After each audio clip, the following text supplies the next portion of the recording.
Hi, Jessica. You are live with the Chicago Park District Board meeting. You may begin your comments now. Thank you for the opportunity to publicly address the Park District today. My name is Jessica Leon, and I've been in contact with Park District since early 2019, requesting the placement of life-saving water rescue stations along the 26-mile shoreline. Most recently, another water safety advocate, Hallie Quesada, and I have been working with Park District employees to see this initiative through. It was agreed that 104 water rescue stations would be placed in all beaches as a pilot program, with the understanding that more stations will be placed in the future along piers, harbors, bike paths, and walkways. And the bid for the maintenance and inspection of these stations was placed.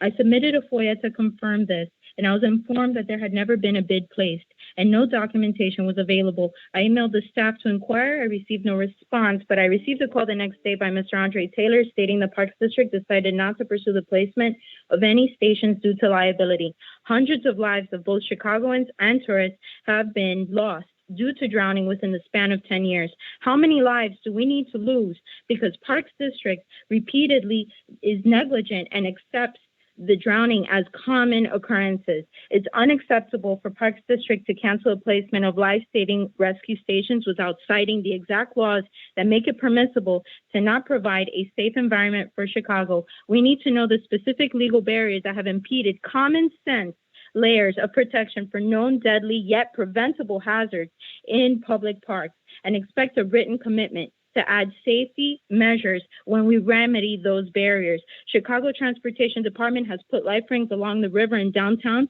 yet Parks District decides not to.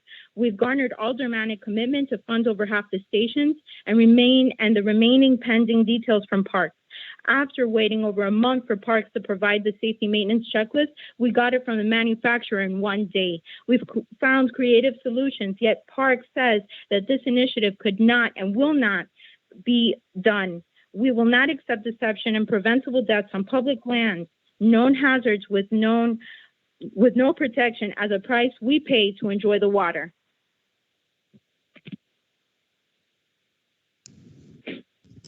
Can someone give me some elucidation on this, please? Yeah, I can speak to that. This is General Counsel Timothy King. We're well aware of Ms. Leon's efforts to increase safety along the lakefront. We obviously recognize that this is an emotional issue for many, and board members, you may, just to kind of refresh your memory, this all arises out of the Rogers Park incident a few years back. If you'll recall, a executive session presentation and settlement at the Garfield Park Conservatory, actually Garfield Park proper, in 2017, and we discussed extensively the issue of increased liability and perception of negligence as opposed to the willful and wanton standard that we operate under at unmanned and unstaffed portions of the lakefront. Obviously, we have 22 miles of lakefront, and this is an issue, beachfront safety, lakefront safety is an issue that municipalities, effectively deal with all over the country. And and I understand and respect Miss Leon's passion for the project. However, this issue is too complicated to, I can't possibly, go over many years of legal training in 10 minutes and explain the concept of negligent versus willful and wanton and how certain issues or certain improvements could actually put us more at risk as a public body. So we are looking into the matter. She did receive some inaccurate information from boots on the ground level staff as far as RFP or some sort of purchasing process that was not in place. We have an internal committee that's reviewing this.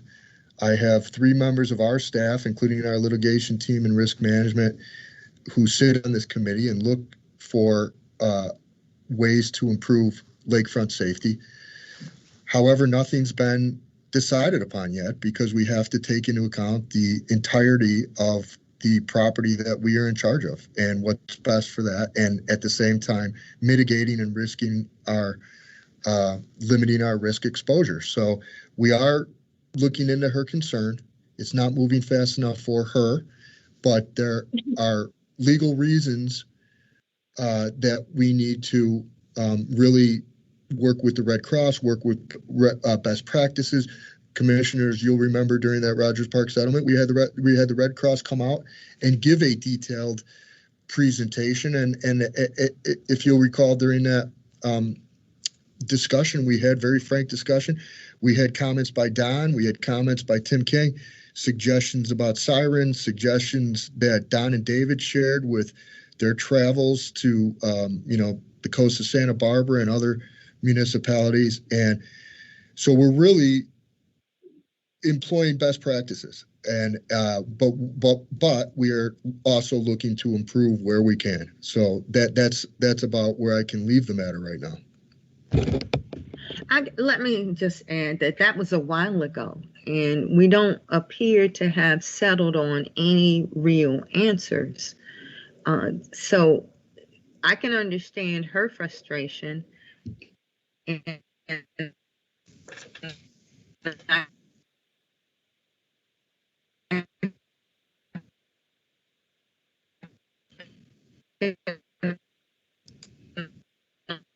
only add to our concern about making sure that we did 3-4 years ago.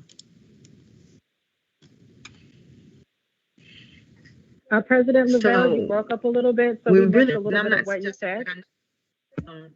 I'm saying I don't know what the answer is, but I know that we had that settlement 3 or 4 years ago, and we set about to try to apply ourselves to a solution, however imperfect. I mean, it may not be a perfect solution, but we said we wanted to address this in some way, and I just don't want it to fall into inertia.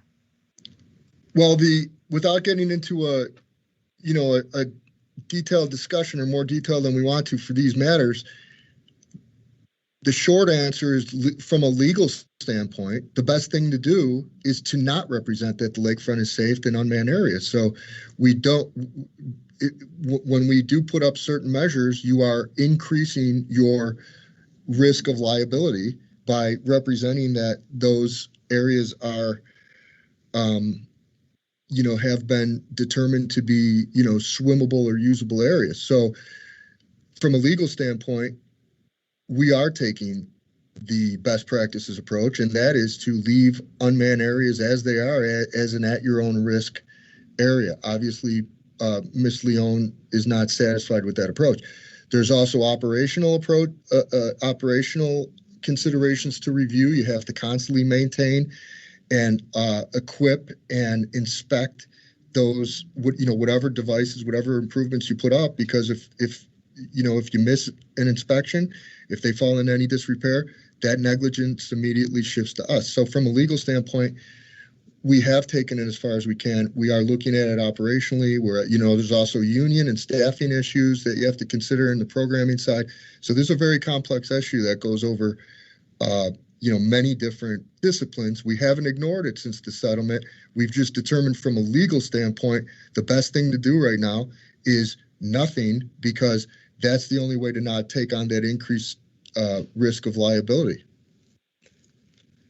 However, we are looking, we're constantly looking at other ways, as well. We're not abandoning it. It doesn't make a lot of sense right now for us. There's not a product on the market right now that's a fail-safe.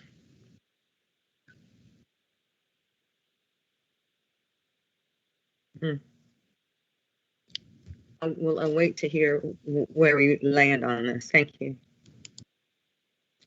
All right. Okay, there are Are no there